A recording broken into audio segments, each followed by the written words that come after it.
Hello and welcome to Correro, your go-to platform for incisive political and national conversations. I am Godwin Sunday, and tonight we turn our attention to one of Nigeria's most promising yet challenging sectors, the blue economy and the maritime industry. Nigerian waterways stretch over 800 kilometers of coastline, and the country's exclusive economic zone holds enormous potential for fisheries, transport, and shipbuilding, don't forgetting also energy and trade. In recent years, we have seen real progress in the maritime security. International agencies confirm that Nigeria has maintained a zero piracy record for 3 consecutive years. These achievements, largely driven by the Deep Blue project and improved interagency coordination, has restored confidence among investors and shippers alike. Yet, challenges persist. NIMASA's latest intelligence report reveals that over 1,700 vessels operated suspiciously within our waterways in the past years, many turning off tracking devices or engaging in illegal activities. Smuggling, illegal fishing, and other maritime crimes continue to threaten both revenue and safety.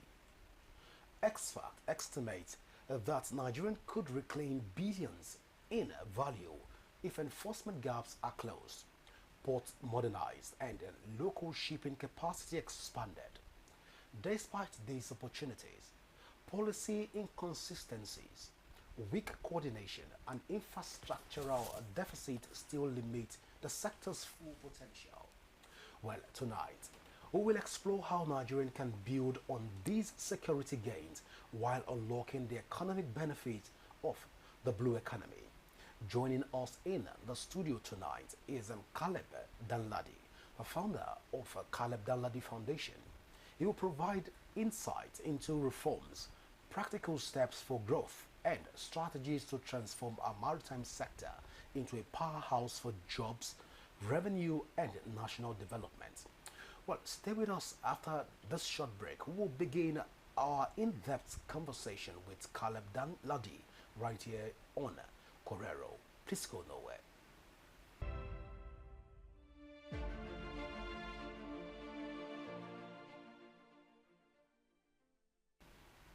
You're welcome back. Well, with me in the studio is Caleb Danladi.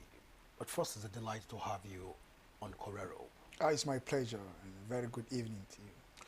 All right, so let's delve into the business of the day. But first, looking at the generality of the maritime sector.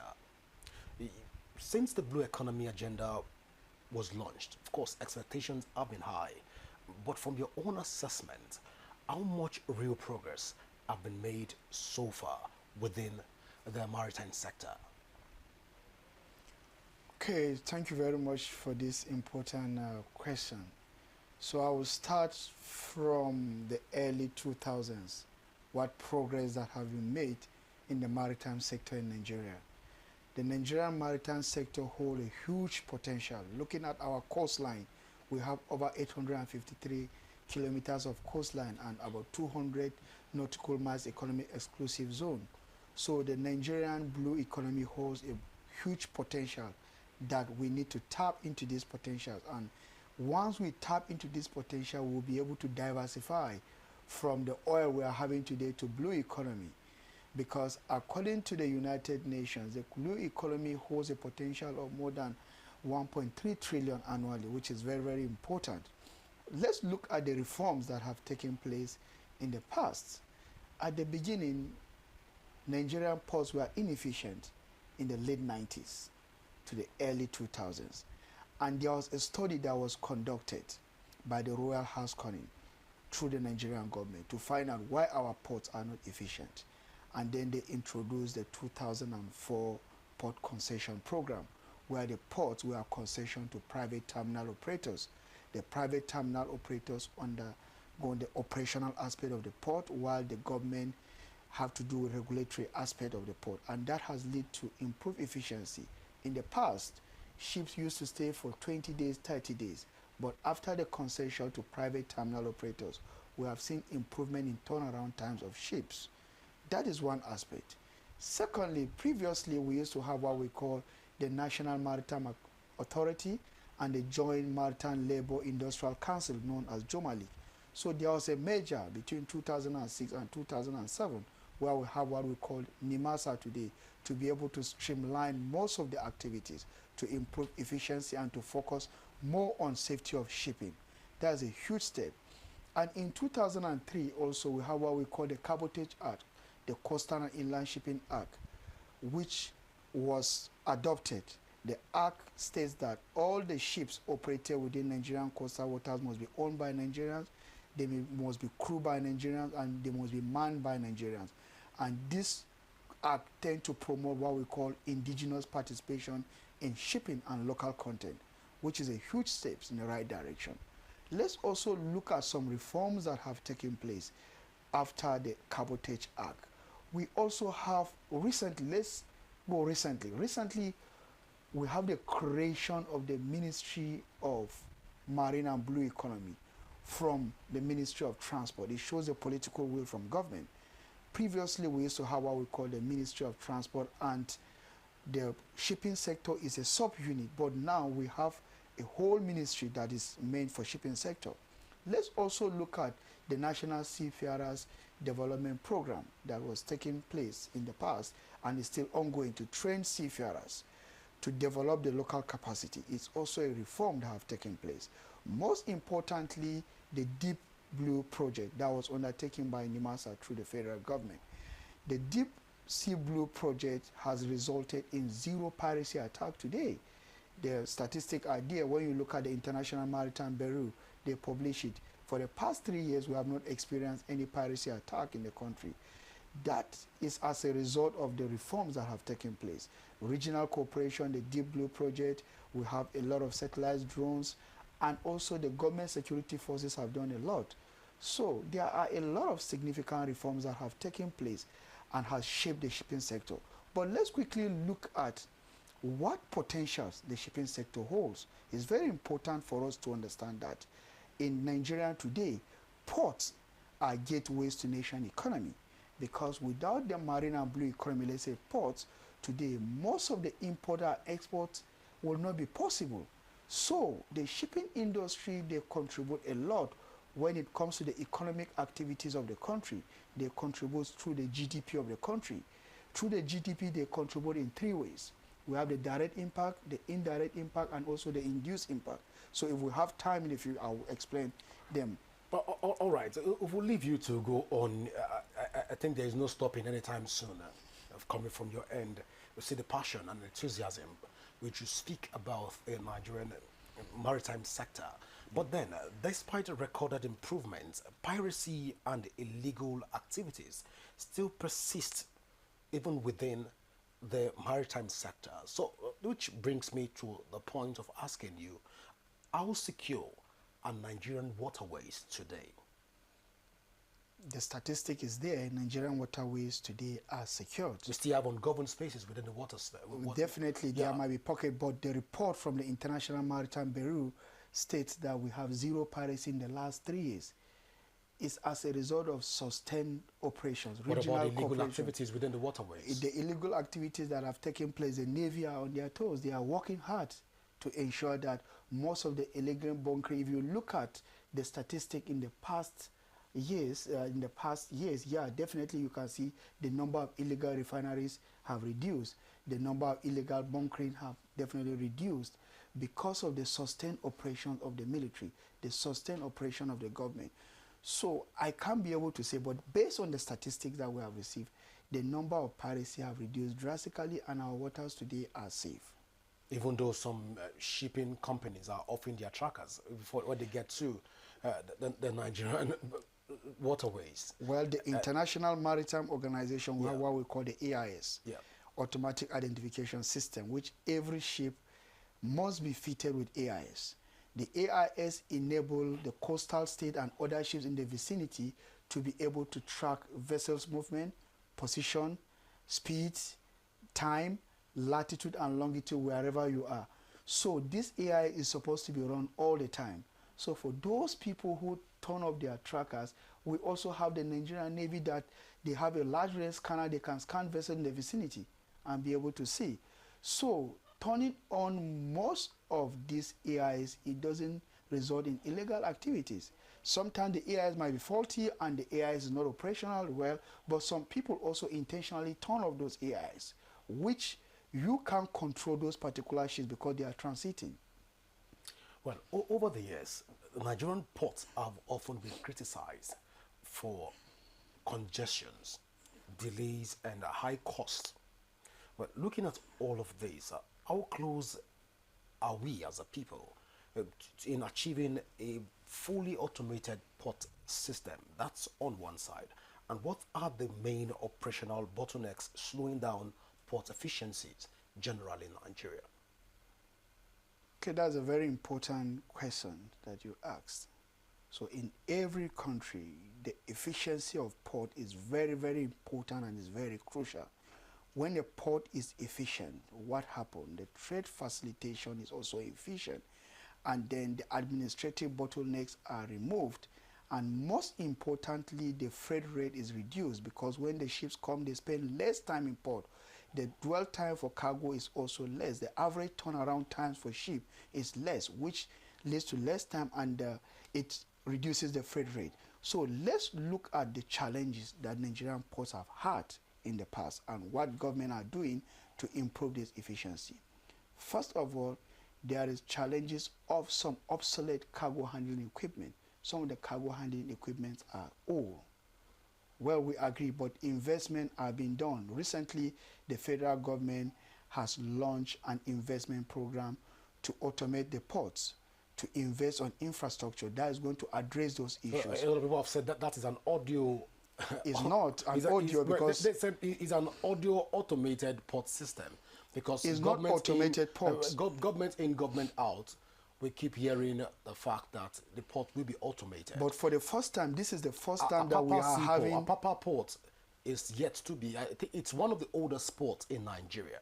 But this is the first time we're having the Marine and Blue Economy Roadmap to be automated. Yes. Wharf, which is in Apapa, and also the Tinkan port is yet to be automated. You are going far about automation. I'm trying to identify the challenges first. Yeah.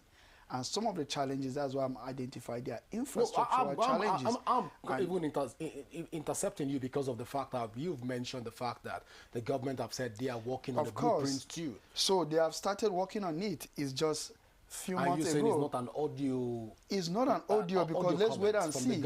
If you promise me something, you promise me that you are going to invest on Rapid TV today, I can't say it's audio.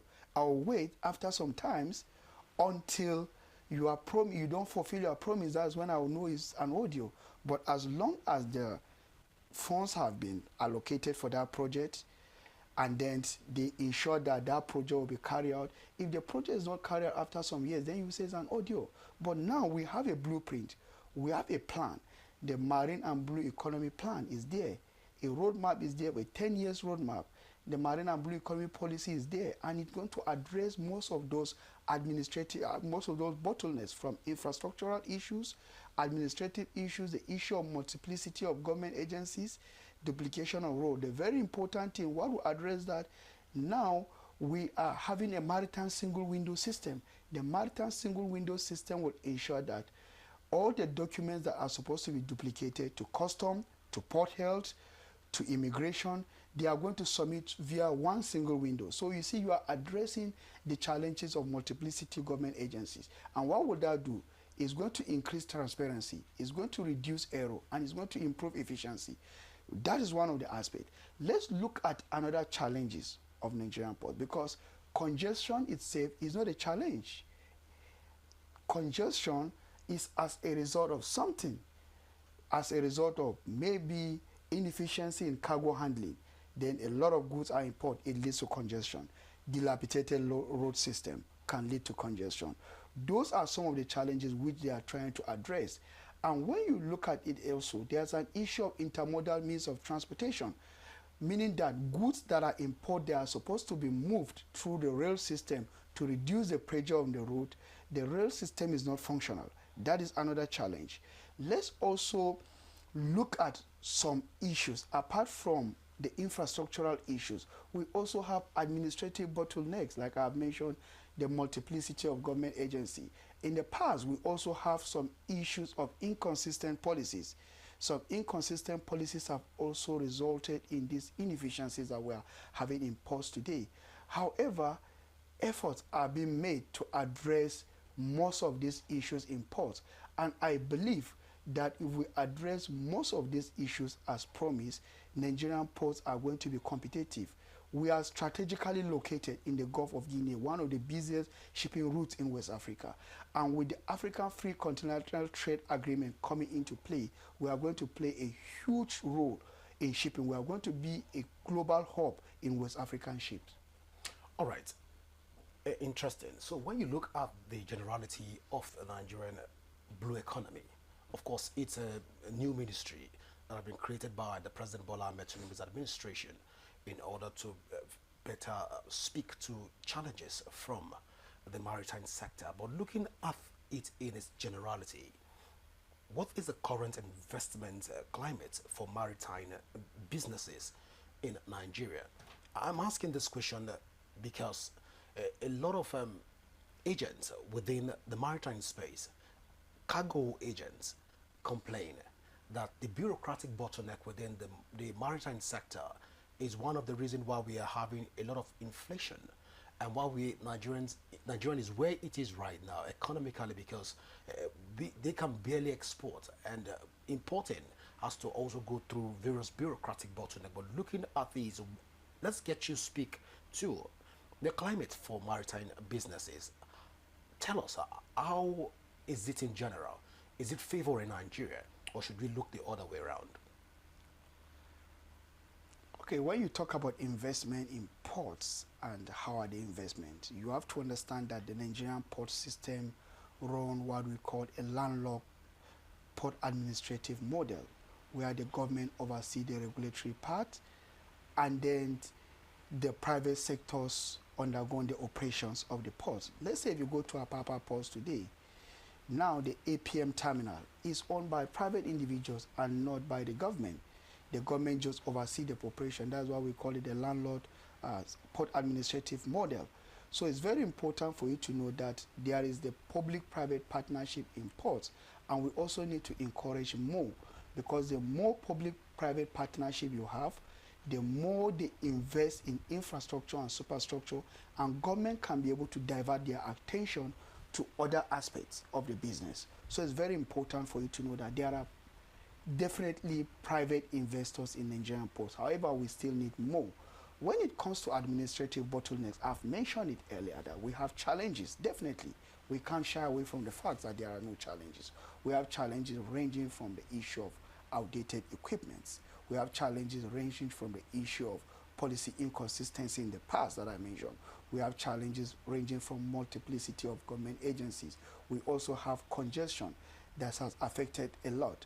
What most of those shippers might have mean that their containers might be staying longer before getting to port, which is another issue. Or when you bring in their cargo, your cargo stays longer before you export it, or you move it to the hinterland, which is also a problem because you also need to pay demurrage. So we acknowledge that those challenges are there. However, there's a roadmap now under the National Policy for Marine and Blue Economy, a 10 years roadmap, which is going to address most of those challenges. And you have to understand that this is the first time we are having a dedicated ministry, the Ministry of Marine and Blue Economy. And the government has actually shown a political will in terms of that, even though I'm not with the government. So I don't work for government. But however, when somebody have done something that require praise, you have to praise him. So they have shown will, and definitely a lot of efforts have been made. For example, the modernization of the port system now that has just been awarded. We believe that it's going to be modernized, and most of those issues are going to be addressed, which is very, very important. If you have a roadmap, if you have a plan on ground, definitely you will get there one day. But if you don't have a roadmap, if you don't have a plan, you don't know where you are going to, that's where the challenge is. But now we have a roadmap. We have a 10 years roadmap that is going to address most of those issues. And we believe that most of these challenges that we're having, when the roadmap is properly implemented, is going to be the theme of the past. we do acknowledge that there are problems. Definitely, the congestion is there, multiplicity of government agencies is there, and the delay in cargo clearance is also there. However, if they are making efforts to ensure what we do, we propose solutions. We look at solution based rather than bringing in problems. We have to identify solutions. Right. Before we even skip the problem part of it, let's look at, of course, we're doing a research, and of course, following up on investors. One of the reasons why investors are not coming into Nigeria, especially maritime investors, we tend to see investors coming in, trooping into Nigeria from the agricultural sector, the sporting sector, and other sector across the country, entertainment and what have you. But within the maritime industry, investors tend to be skeptical. The first is coastal erosion and pollution remains persistent over the years. That these have become like a threat within the maritime sector. It's been 2 years since the Ministry of Maritime and Blue Economy was created. Looking at it holistically, can we say, first, the question is on two legs, can we say that we are ready, looking at where we are right now? You're talking about 10 years. So it means that as it stands right now, we are not ready to accommodate investors because we are not setting, even implementing some of what we have on our blueprints. That's on one hand. Looking at erosion and pollution on the other hand, which is a persistent threat, does it speak to the fact that Nigeria is not ready to have a conversation even within its maritime environment to safeguard it? Okay, so when you talk about investors, like I mentioned, in the private terminal sectors, they are all investors are there. But I'm not part of the policymakers that can be able I'm talking about foreign investors coming into the country. Yeah. APM terminal are all foreign investors. Yeah. They are foreign investors that have invested in the port. APM terminals everywhere in the world. Yeah. They are foreign investors. Joseph Dam, they are all foreign investors that are there. So it's very important for you to know there are investors, they are ongoing. People are investing. Foreign investors are investing.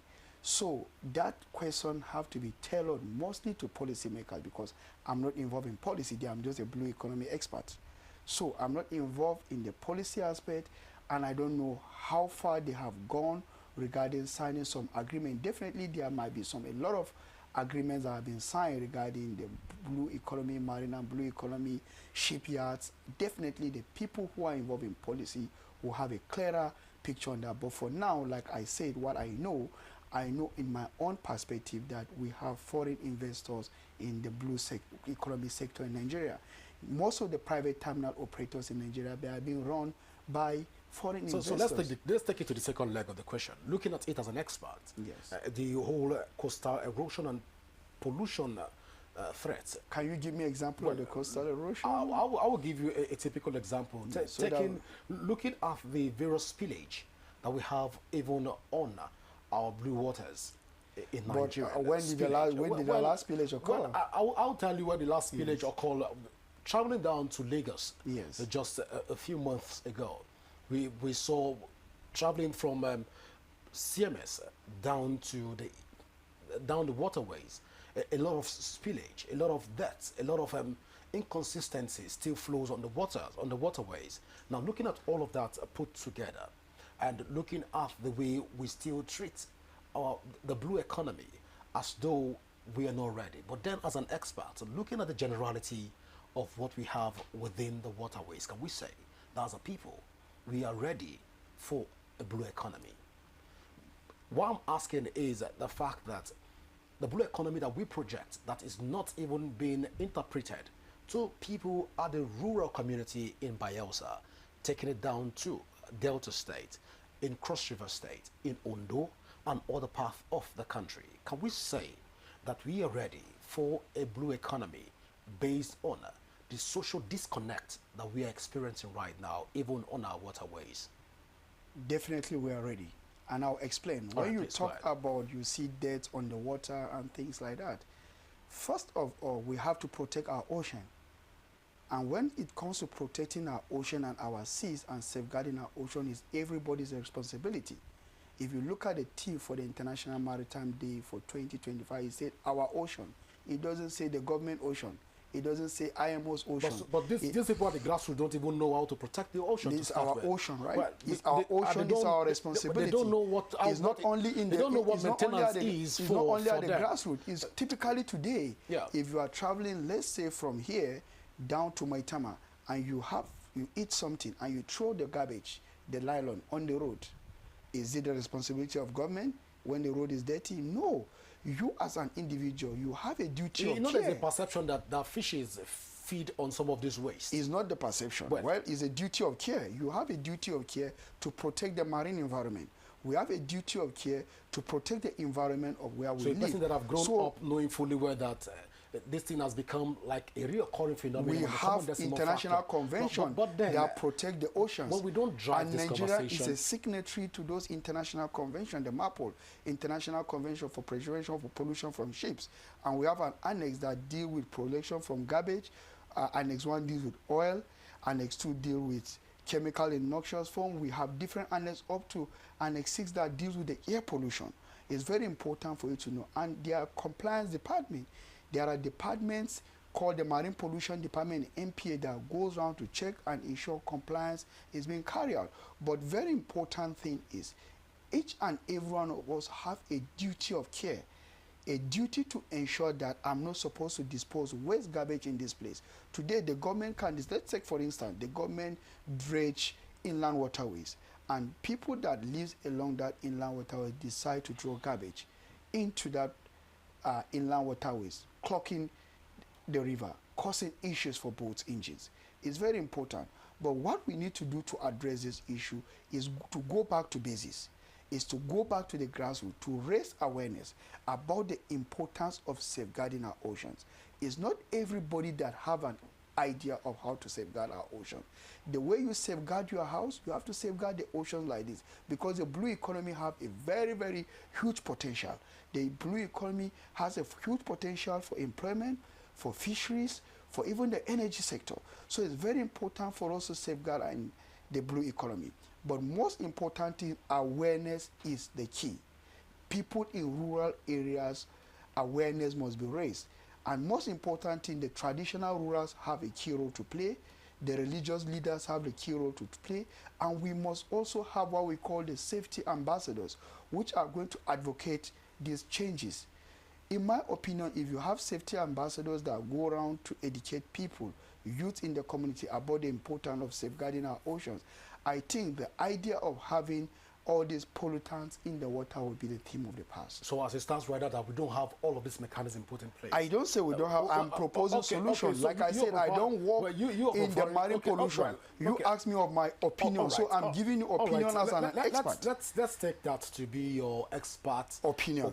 Exactly. And let's move on from there. Yes. Well, in looking at Nigeria in its generality, its maritime industry, can we say that we have been able to maximize the revenues that we generate from port and the marine resources? Have we been able to maximize it effectively, even within the sector, as an expert?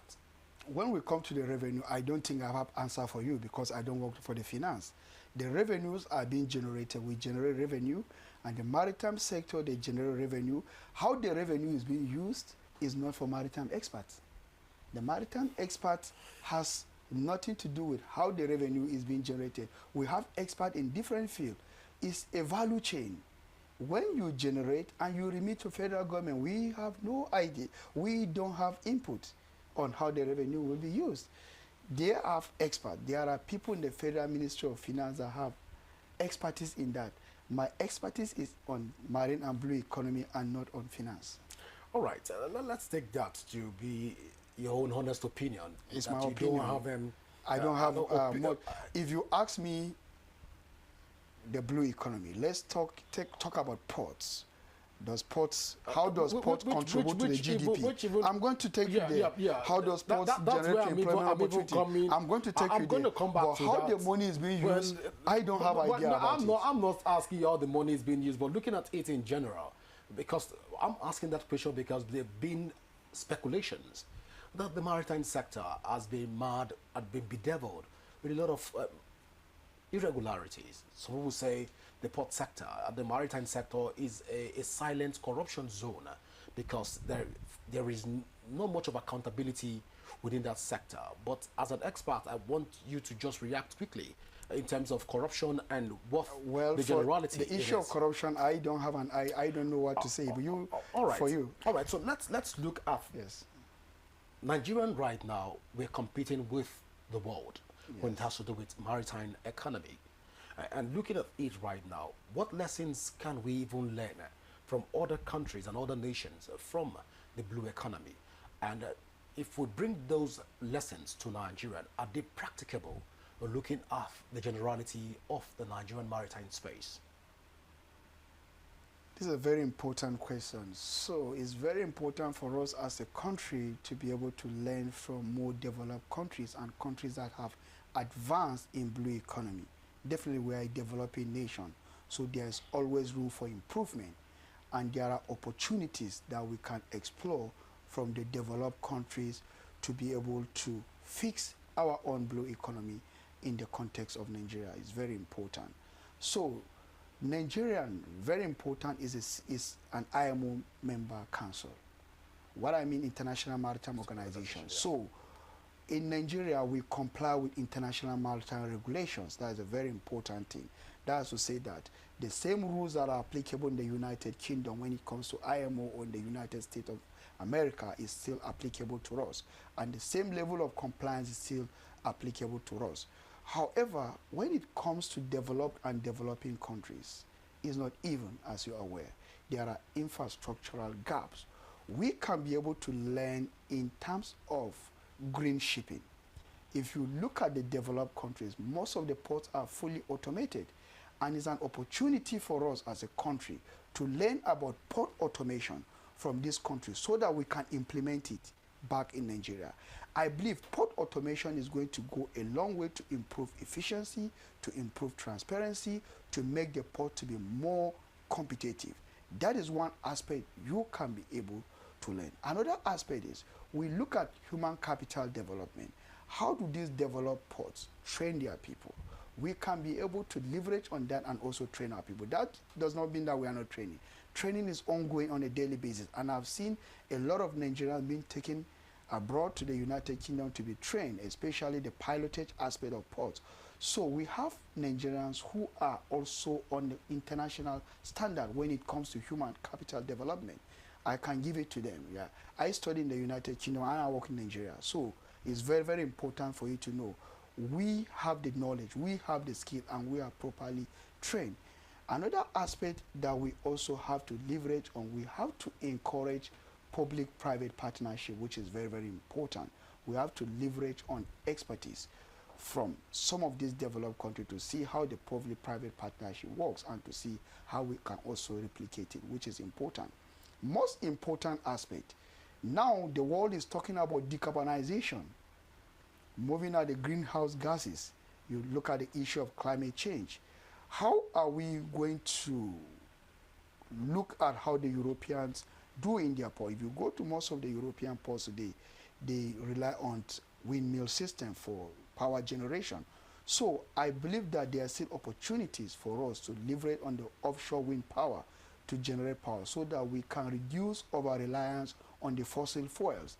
And then once you reduce our reliance on the fossil fuel, what's happening? You are cutting down the carbon emission, which is very important, and you are addressing the issue of climate change. And the power you are generating from the wind power system, the power you are generating at a very, very low cost, which is important. And what happened? People, consumers tend to buy that power at a very, very low cost. Let's also look at the maritime tourism. It's another opportunity for us to explore. Now we have the marine and blue economy, and we have the national policy on marine and blue economy, 10 years roadmap. I believe that if we leverage on maritime tourism, a lot of people, Nigerian will be a tourist attraction. Very important for you to know that the piracy have reduced. So it's an opportunity for us to leverage on the coastal tourism. All right, let me quickly, if we interrupt you again. A lot of young people that are watching this show tonight are already curious and asking, because I know you're an expert in this field, and of course, there tend to be opportunities like you're trying to highlight, even within the maritime sector. But talk to us, what are the greatest promises for job creation and revenue generating, even for young people within the maritime sector? Should they be looking at fisheries, the tourism, which you've mentioned, transport, or shipbuilding? What should young people focus on right now in order to be part of the blue economy? This is a very important question that you ask. In every society today, human capital development is a key. We need to develop our people. First of all, before I go into answering your question, it's very important for young people watching and everyone, all the viewers, to understand the sectors that we have in the marine and blue economy. Let's take, for instance, you want to go into shipping. Like say you want to be a seafarer. Seafarer is a core. What does seafarers mean? Those people that goes to sea, that sail on ships. I was an ex-seafarer. I was an ex-captain on the ship. So you have the requirement to follow. So we need to raise awareness to young people to understand the requirement to be a seafarer. What type of seafarers we have? We have the navigators, which are called the deck officers, and we have the engineering officers. And there are schools in Nigeria that offer most of those training, like Maritime Academy of Nigeria, Oron, the Federal School of Oceanography in Lagos, and also the National Maritime University. So those courses, after you have a theoretical part of it, which is normally 1 to 2 years, you have a national diploma. You need to go to sea to gain seagoing experience, about 12 to 18 months. Once you gain that experience, you return back to the classroom to write what we call certificate of competency. Once you write that certificate of competency, you are a qualified deck officer or engineering officer, and then you grow through the ranks. After some certain level, you go back to school again to write another certificate of competency until you become a captain or a chief engineer. That's another aspect. We also have opportunity for maritime transporters. What we mean maritime transporters, they work as agents, they work as port operations in the port, they schedule ships in and out of ports. We also have opportunities for lawyers, maritime lawyers in ports. We also have opportunity for people that are into fisheries. If you go to Federal School of Fishery and Oceanography in Lagos, they offer full courses when it comes to fisheries. So I would encourage our younger ones that there's a huge potential when it comes to marine and blue economy. And the marine and blue economy is capable of creating millions of jobs, because there are jobs when it comes to, when you talk about shipbuilding now. If you are building a ship here, what will happen? The steel industry is going to boost. You will need welders that are going to work in that steel industry. You will need people that are into fabrication. You will need electrician. You will need people that are into painting. So it's a value chain. So you will also need vocational workers. So vocational training is also a key when it comes to marine and blue economy. It's very important for us to train them on vocational, because when it comes to shipbuilding, you have mentioned shipbuilding, that's why I'm explaining this. You need that value chain. You need people that will be artisan workers that will be engaged in cutting. You need people engaged in welding, painting, fabrication. So vocational training is also a key. Now, when you talk about vessel traffic management system, VTMS, people that watch movement of ships in and out of port, it's also an opportunity for them. You move at coastal tourism, it's also an opportunity. When you move at, you look at the inland waterways. Now we are talking about developing our inland waterways. There's a huge potential, because now when you deliver your cargo in Lagos, most of the cargoes are going to move by barges through the inland waterways to the inland ports like Barrow Port. You look at Onisha and Lokoja, is an opportunity also for business opportunity for these younger ones to learn about the barging business, how to move in their cargo. So it's very important. There's a huge potential. It's capable of generating millions and thousands of jobs, which is important. It doesn't stop there. Above all, it's not about creating the jobs, but about making impact, which is important. The youth themselves must also understand the requirements. Before, it's not just like, oh, I'm a science student or I'm an art student. You must understand the requirement, and you also must have passion for the job. Going to sea. Well, that brings me to that point where you're talking about requirements. Well, a lot of people have also said that to get involved in the maritime sector, that you must be water inclined, probably you were born in the water, you grew up in the water, you're baptized in the water, or likely you have of the water marine spirit, and you have all of those. But then these are just some of the whispers Fiction, on yeah. and the street. But then bring us up to speed. What is the myth and what is the reality? Is one supposed to be affiliated to water to even come into the maritime sector? Okay, Godwin, me, I'm not from the riverine area. I'm from southern Kaduna. So you can see there's no affiliation between southern Kaduna We can't tell and if water. if you had a water ancestry. Well, we cannot. There is not. Of course, So that's just there a is- superstitious belief. All right. Yes, it's not true. It's not true. We need to move out from this orthodox way of thinking to the reality, because we are in 21st century. There's nothing that have to do with water spirit. You are in water, you are sailing on ship, you see Mami water or whatever it is. No. It's an environment. It's a maritime environment. And then with the earlier we move out from those superstitious beliefs and face the reality, that is when you have the opportunity. But when you begin to think that, oh, their spirit is something that have to do with spirit, no, there is nothing like spirit. Hard works pay. You must have the prerequisites. If you have your 5 credits, including English and math, you can go for navigation. And you go to the school. After that, you go to sea for your cadetship. And you come back. There's nothing spiritual. When you go to sea, you focus, you are hardworking. And at the end, you will make a huge impact.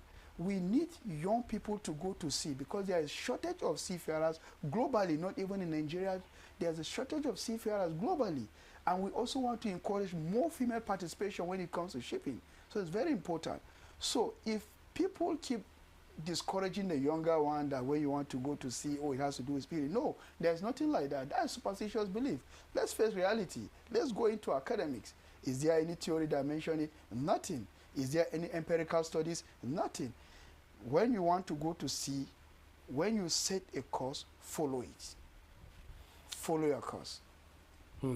That's quite interesting.